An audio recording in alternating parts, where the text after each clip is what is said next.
Good morning, everyone. I hope you can hear me now. Just fixing my camera up and getting myself organised for this webinar. It's a little bit dark. Unfortunately, I've moved my desk around here and I'm waiting for some lighting to come in. But again, if you're wanting to see the PowerPoint, please jump into this webinar. But welcome everyone who's here. I highly encourage that you ask questions. I'm going to share a screen and going to show you some PowerPoints as we go through this next half an hour. Please pop your questions in the chat box. I will get back to them at the end of the presentation. The reason why I won't be able to do it while I'm going through this presentation is because when I share my screen, unfortunately, I'm not going to be able to see the chat box. But please, please, please do pop in all your comments, any questions in the chat box, and I promise to get back to you.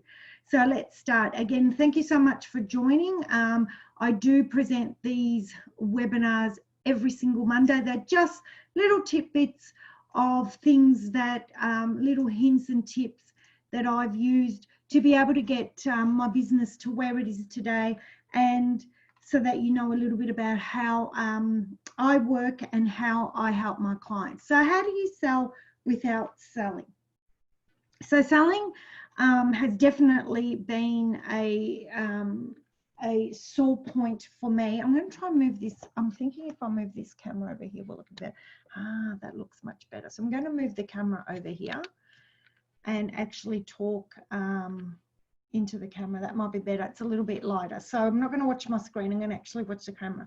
So how do you sell without selling? Like I said, this was a really, really major issue for me, and a real problem that I had, that I felt that you know, that whenever I used to tell people about what I did, or whenever I talked or got asked questions about what I did, that I felt like I was selling. You know, I felt like I was pushing myself on people, and I felt like I couldn't talk about what I do in my business or what I do as a therapist or as a business coach, because I felt like, oh my gosh, I was selling.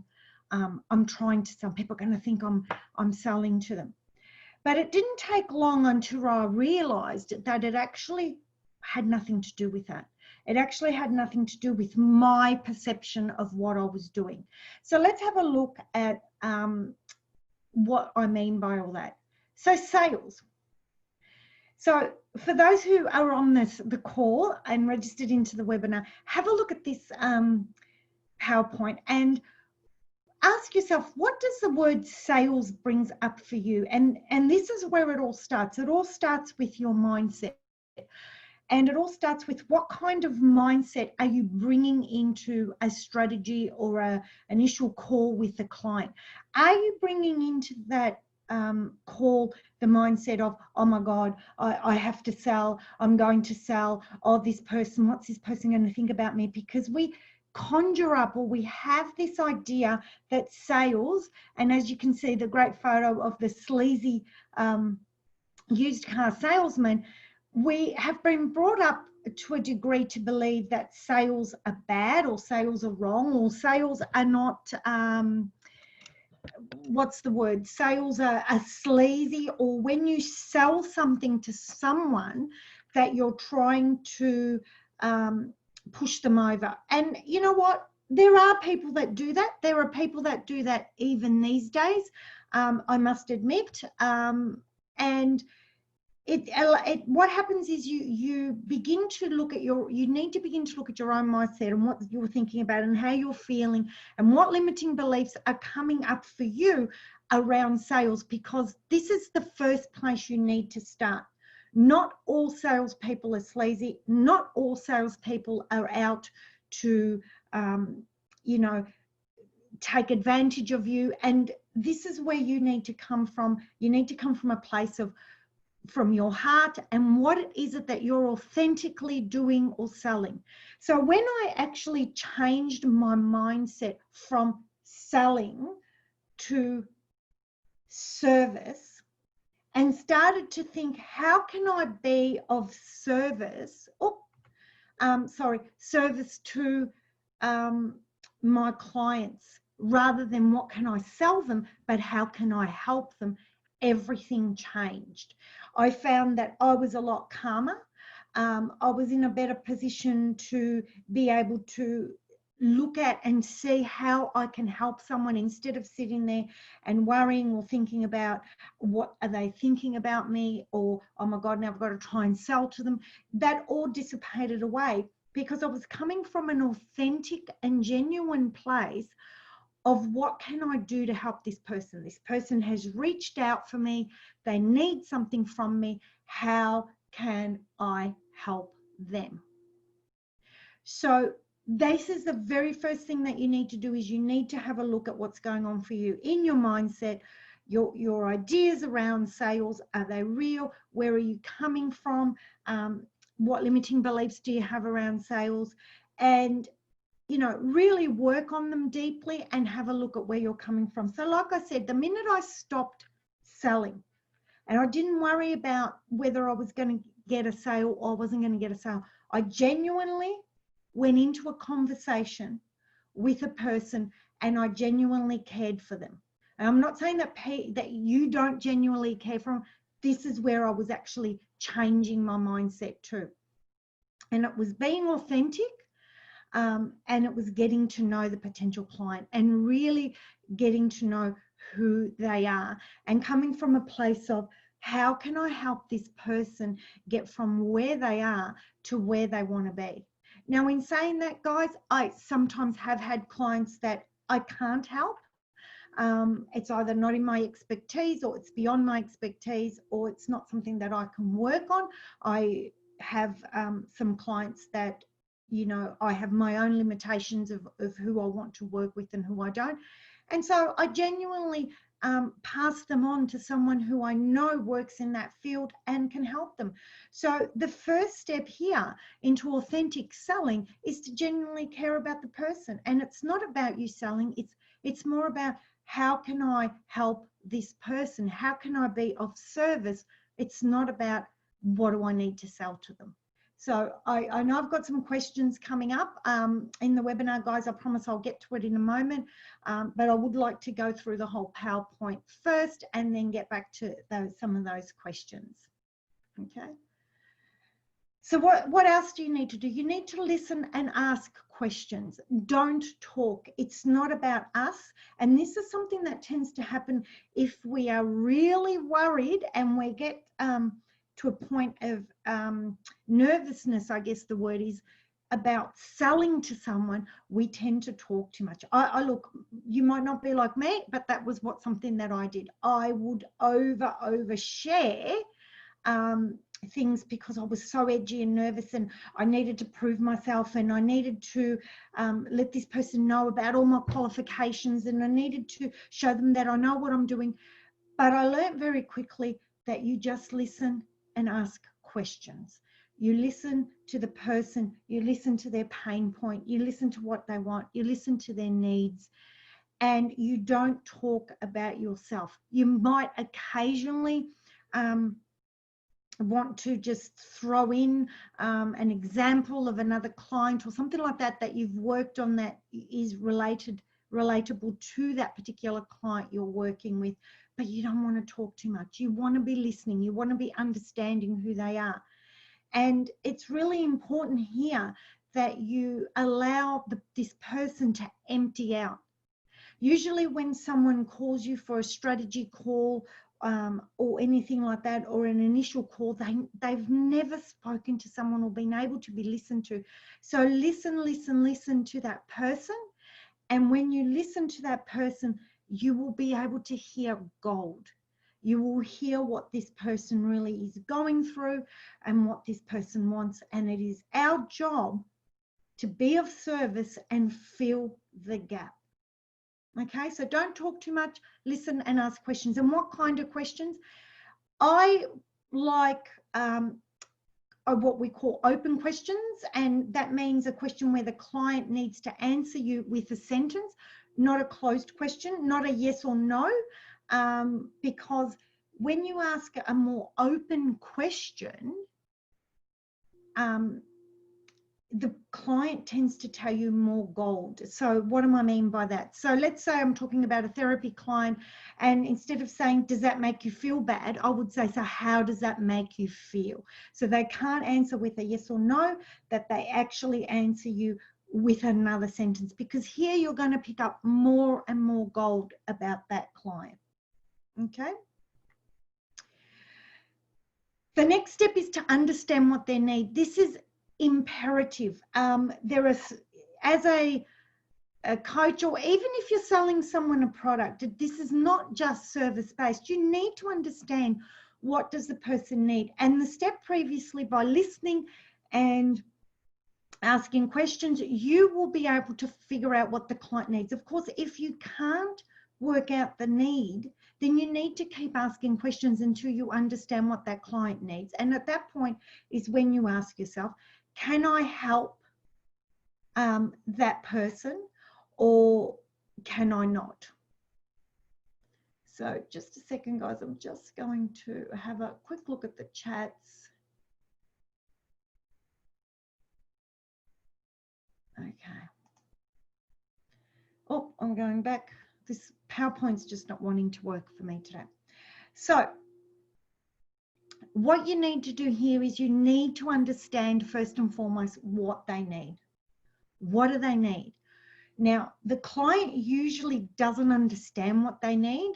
They know what their problem is and they know what they want, but they don't understand what they need. It is your job to work out what do they need. And this is where your offers or your products or whatever it is comes into play. Do you have what they need? Understand their outcome. Where do they want to go? What is it? Again, it's so important that if you're of service to someone, that you understand what they need and where they want to be. Ask yourself, how can this be true for them? What do I mean by that? Ask yourself, make sure that you understand how this person's problem is a problem. One of the things that I teach in my NLP trainings, and one of the things that I teach with all my practitioners and students, is that you need to try the client's problem on like a hat. And if you can't understand how their problem is a problem, you haven't gone deep enough, and you need to keep asking more questions. The reason for that is if you don't understand what the client needs, what they want, and how their problem is a problem, you are not going to be able to know whether you can be of service to them, whether what you offer can be of service to them. So really imperative that you know what they need, know what they want, and also understand how their problem is a problem, and have no judgment. I cannot express that enough, guys. How important it is that you do not judge your client. The client has probably come to see you, and probably the first time that they've actually spoken about everything that's going on for them. Have no judgment, and be aware of things like your facial expressions, your physiology, when they're telling you their problem. And again, if you're coming from the place of service and genuine, which I know everyone is, because most people don't start a business just to make money. They start a business to help people. So you come from that place of why, and understand what it is that your client wants. And once you understand what they want, what they need, then you can offer them the solution. So as I said before, it's not about all your qualifications. Yes, there will be some clients that will want to know all your qualifications, but most clients just want you to solve their problem. And if you have a solution for their problem, you can offer it to them. So match your product or service to their need. Do you offer what you offer? Will it help them?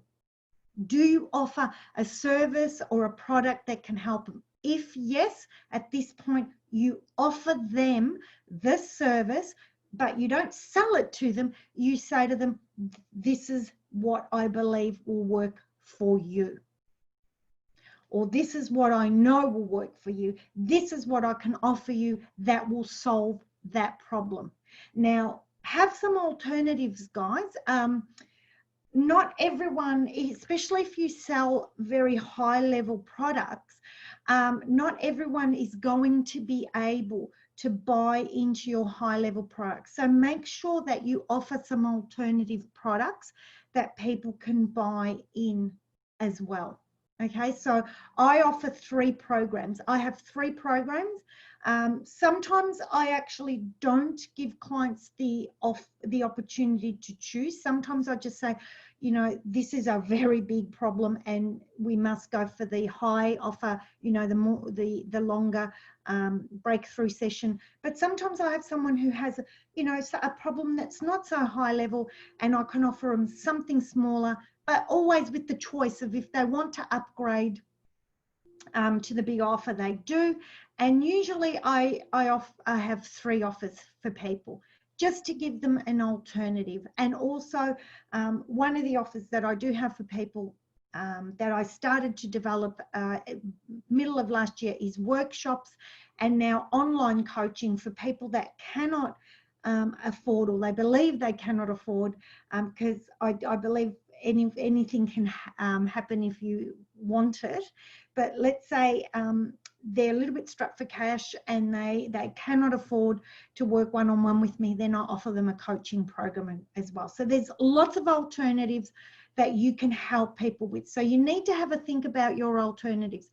It's really important, guys, that you realize that by the time a client calls you or connects with you, they're already 50% sold.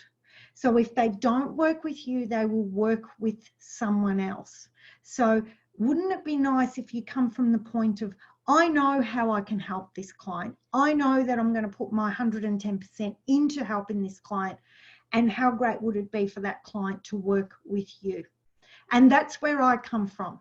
I know when I go through a call and I talk to all my clients, whether it's for training, whether it's for therapy, whether it's for business coaching, I always have a chat with them, because I need to make sure, it's really important to me that I can help them, and to have a look at what alternatives I can give them, and then we work out what is the best alternative for them, so that I can offer them service, because I know that I come from a genuine place, and I would rather they work with me and I help them to the best of my ability than they go somewhere else and then they're not, you know, it's sort of not in my hands to help them anymore. But at the end of the day, you can only offer what you can offer, and the client needs to make that decision.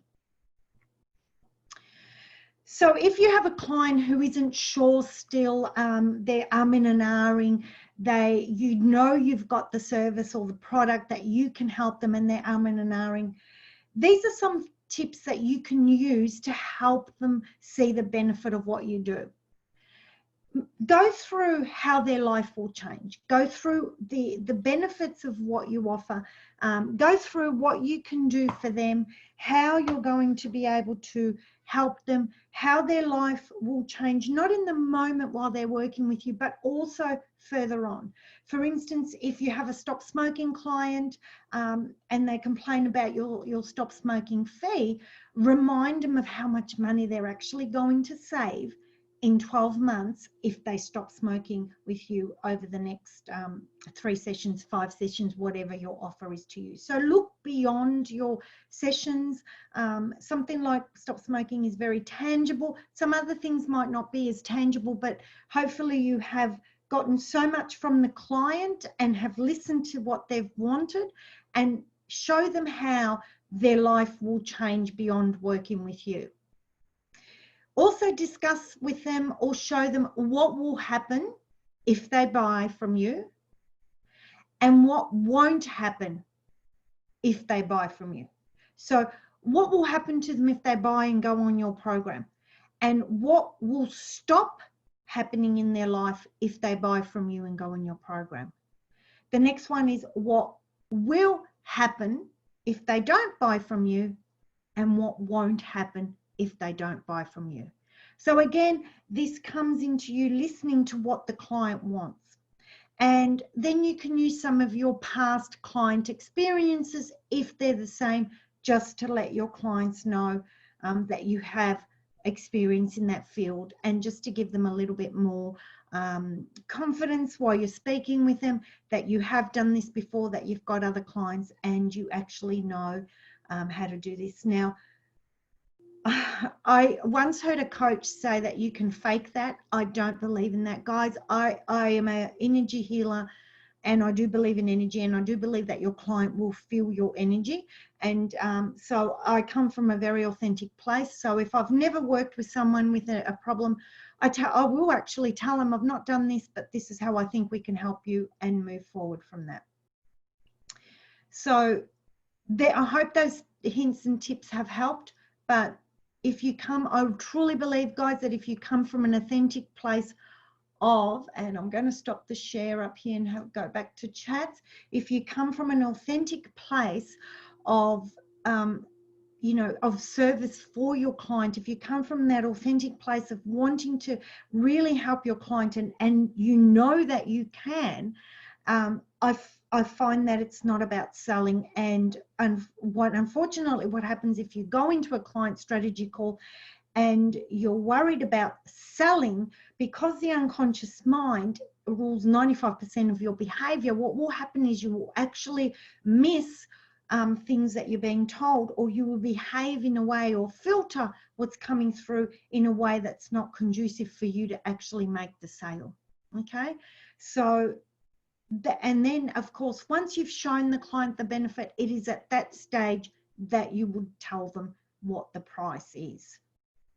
So I hope that's made a lot of sense. I'm going to just look at the questions and come back to you with them. So, sleazy used car salesman. Yes, Richard. What sales brings up for me? I have been changing my mindset, giving value and the solution to empower their life. And that's exactly right, Kylie. That is what you need to think of. You need to, it's not selling. You're not selling. You are empowering someone. You are giving people back their life. You know, look at it from that point of view. I know what I can do with clients. When a client doesn't buy from me, I'm not disappointed because I haven't made the sale. I actually am more disappointed because I know what I can do for them, and I haven't been able to get to that point where they've seen enough value in what I do to buy from me, rather than the sale. The actual monetary sale is irrelevant to me, and it is the disappointment behind not being able to show them, or them not being able to understand the value and the benefit of working with me. And that's more disappointing to me, because I know, and I know for a fact, because I've worked with many, many clients over the last 5 years, that I can transform people's lives. So that is where I get disappointed. Never about the actual value, or never about the money. It's more about, oh, just missed a chance to change someone's life. So I think when you come from that authentic place is where sales completely change. They completely change in your mindset. They completely change in the way you behave with the client, and they completely change your whole business. It just everything changes. All the energy around it absolutely changes, and you will find that people will want to work with you because they can feel and hear and see that place, that genuine place that you're coming from. Liz says, hi Sandra, how do we deal with fear of rejection? Okay, so fear of rejection, that's having to work on your own mindset. There will always be people that will not work with you, and it's just part of normal life. It doesn't mean that you're no good. It doesn't mean that you can't do your job. There's just people that don't see what you can offer, and that's okay. We don't get along with everyone. And you know what? the ratio, the close ratio, it's not really like this. You've got to work out your own close ratio. But when I started working in my business, I got told that you usually close 1 in 10 people. Okay, so what used to happen is when I every time someone gave me a rejection, what would happen there is I just think, oh, that's okay. The right person that's going to work with me is next. But it's not about you. Remember that a person works from their own filtering system. They work from their own beliefs, their own values, and it's not that they're rejecting you. It's that they just filtering the information, and it is about them for whatever reason. So the best way to deal with that is to have a look at your own mindset around rejection. Love to, if you want to, please reach out. I'd love to have a chat with you about that, because it would be some of your own limiting beliefs that are going on that allow you to have a fear of rejection. And you don't want to go into a sales meeting with a fear of rejection, because what will happen is the unconscious mind loves to prove you right, and what will happen is your unconscious behavior will mimic that, so that when it happens you can say, see, I knew that was right. I hope that answered your question. But work on that mindset. Understand if you know anything about self-coaching models, or reach out if you've got a mentor. If you haven't got a mentor, it's a great place to start, but reach out and work out why you have that fear of rejection. Very important that you work on that, because the fear of rejection will actually stop you from putting yourself out there. I hope that helped. Okay, some light bulb moments today. Thank you. Excellent presentation. That's how I try to do business and help. Yes, you do, Richard. I know that for a fact. It is understanding how to use the language when you are promoting. Yeah, by promoting, Caroline, I think you're talking about marketing. And I'm hoping to slowly bring more bits and pieces to this Monday morning musing webinar around how you promote. How you promote is absolutely important, how you do the language, and how you then, when you get the person in front of you, and it's very, I often see people, you know, talking about how to get leads and how you get your leads, but you need to convert those leads if you want to have a viable business. And it's really important that understanding the client and making sure that you actually use their language and understanding what they need, that you then you know, work with them according to what they need and not what you think they need. And I have been in a lot of sales meetings myself where people have tried to sell to me and they don't listen to me. So yes, the language is really powerful and important. So do I have any more questions? And Caroline, what I might do, I have a little bit of an agenda going on, but what I might do at one of these Monday mornings, if you like, let me know. I can put together how to promote yourself and the language to use and how that sort of stuff to then get your clients, the sort of things that you need to do to get those clients into a strategy call to talk to you, to make sure that then you understand them and you can help them. And it's really important that, yes, you do understand the language that you have to use to get them in there. So I hope that's helped. Thank you everyone for watching. This is it for me. Next week, 10 o'clock next week. If you are watching on Facebook, please register, because all the guys that have registered will now get a copy of this, and they will also get all the PowerPoints. And that was quite funny because the first one was a bit of a funny PowerPoint, but I just wanted to make a bit of a point. But thanks for watching everyone, both on Facebook and on the webinar. Everyone who's in the webinar, you will automatically be registered for next week and get the PowerPoint. I'd love to have you on here. Laz, it was a pleasure. I hope you enjoyed that, guys. Remember, authenticity, no matter what it is, whether it's in your marketing, in your message, when you have your strategy call, be authentic, be you, because that's what people buy. And we are all different. We are all authentic. And you know what? You're all special in your own unique way. And that's what you want to show people.